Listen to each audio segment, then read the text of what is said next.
क्या world test championship 350 पौने 400 रनों में जीती जा सकती है? ए। और बी, अब जाहिर तौर पर आपने क्योंकि वो कह ही दिया है, भारत की बल्लेबाजी, क्योंकि शुभमन गिल, रोहित शर्मा ये टेस्ट क्रिकेट में इंग्लैंड में पहली बार खेलेंगे। हालांकि इंग्लैंड में रोहित ने वनडे क्रिकेट में बड़े रन बनाए हैं, शुभमन गिल ने अंडर 19 और इंडिया ए के साथ भी दौरे किए हैं।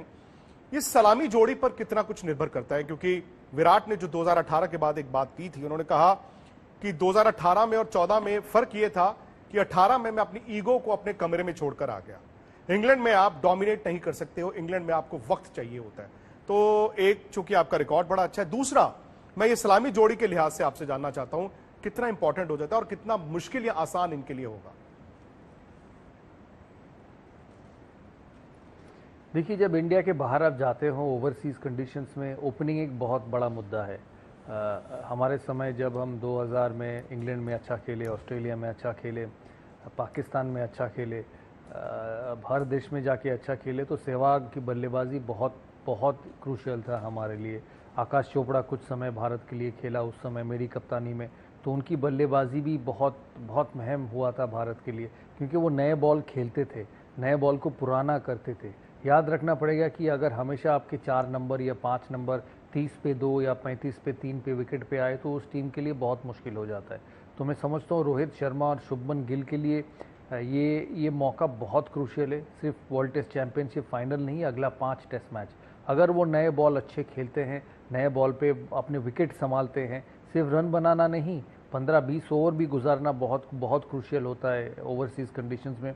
और अगर वो कर सकते हैं तो फिर नीचे जो आएंगे चेतेश्वर पुजारा, विराट कोहली, अजिंक्य रहाणे और जो हमारे इस समय सबसे बेहतरीन खिलाड़ी हैं ऋषभ पंत, उनके लिए मौका अच्छा बन जाएगा।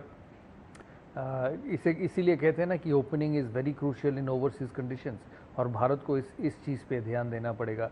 मुझे पता है विराट कोहली, रवि शास्त्री ये सब इस पे ही जो चर्चा करेंगे और इस पे ही जोर लगाएंगे कि नए बॉल अच्छी तरह से खेलना है। मैं समझता हूँ गेम बदल चुका है पिछले 15-20 सालों में। स्कोर्स जल्दी बनने लगे हैं क्योंकि बैट्समैन शॉट्स खेलते हैं, उतने समय नहीं लेते हैं रन बनाने के लिए। लेकिन फिर भी जो हमारे 2 ओपनर्स हैं शुभमन गिल और रोहित शर्मा, उनको इस चीज़ पे ध्यान देना पड़ेगा कि किसी भी तरह उस नए बॉल को पुराना करें। ये नहीं कि इंग्लैंड में पुराना बॉल भी स्विंग नहीं होगा। ड्यूक्स बॉल बहुत लंबे समय तक सख्त रहता है, शाइन भी बना रहता है क्योंकि ग्राउंड्स इतने अच्छे हैं इंग्लैंड में। तो काइली जेमिसन हो, टिम साउदी हो और ट्रेंट बोल्ट हो, जो बेसिकली स्विंग बॉलर्स हैं, वो स्विंग कराएंगे इस कंडीशंस में। तो मैं समझता हूँ कि नया गेंद बल्लेबाजी, सलामी जोड़ी बहुत क्रूशियल होगा भारत के लिए। और ऋषभ पंत को तो आप हमेशा से बड़ा बैक करते हैं, लेकिन आपने बातों बातों में भारत का बैटिंग ऑर्डर भी बता दिया, यानी कि 5 बल्लेबाज और 1 विकेट कीपर, 5 गेंदबाज जाहिर तौर पर खेलेंगे। लेकिन दादा वहां बरसात, अब कल जो मैच का पहला दिन है, बड़ी हैवी रेन वहां पर भी फोरकास्ट है।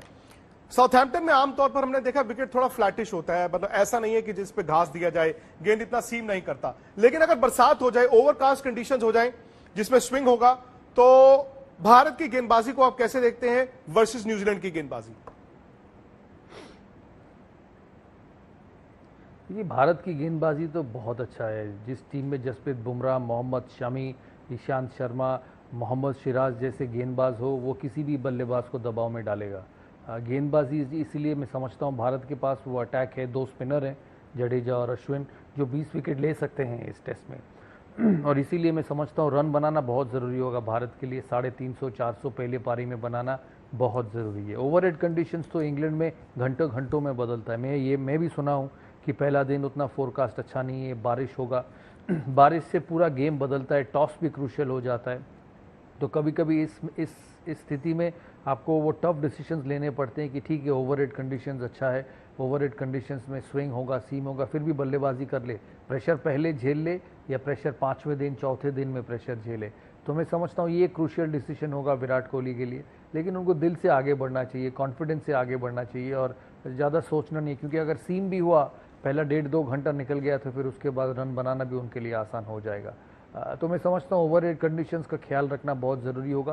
लेकिन इस माइंडसेट पे जाना ज़रूरी है कि इंग्लैंड में स्विंग होंगे और आपको स्विंग और सीम को मुकाबला करना है। दादा, आपने जो अभी बात की, मुझे अचानक से जो मैं इस प्रोग्राम के शुरू में करना चाहता था, शायद अब करूंगा।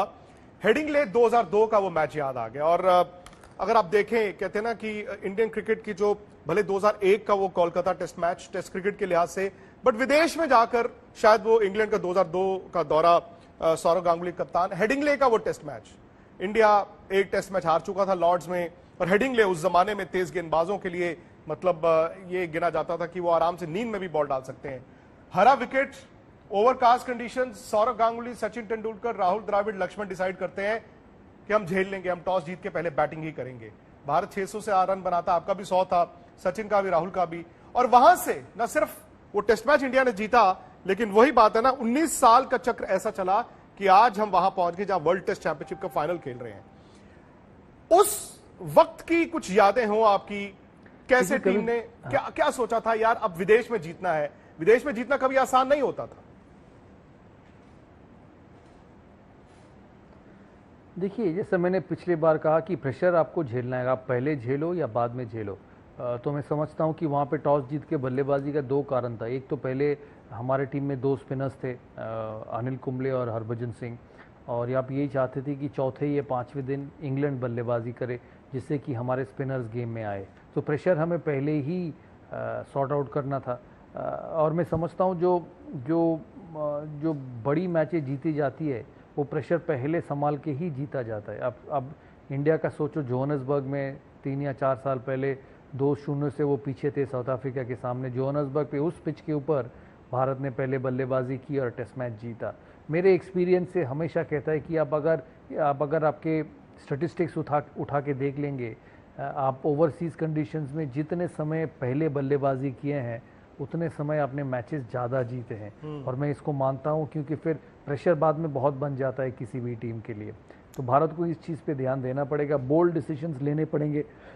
आप देखे होंगे स्टीव वॉ या मार्क टेलर के समय जब ऑस्ट्रेलिया इतनी बेहतरीन टीम थी, बहुत कम समय ऐसे होंगे कि उनके कप्तानों ने टॉस जीता और फील्डिंग की है। बिल्कुल विकेट एकदम हरा हो, एकदम डैम्प हो, जिससे कि आपको लगता है कि 2 घंटा 3 घंटा तक सीम होने वाला है, स्विंग होने वाला है। अब उस स्थिति पे आप पहले गेंदबाजी कर सकते हैं।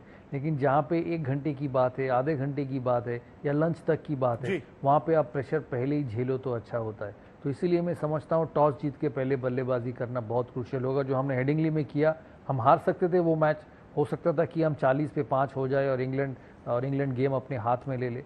बट यही तो क्वालिटी होती है टीम में, यही क्लास होती है टीम में कि बल्लेबाजी करे डिफिकल्ट समय पे। और इस टीम में भी वही बात है।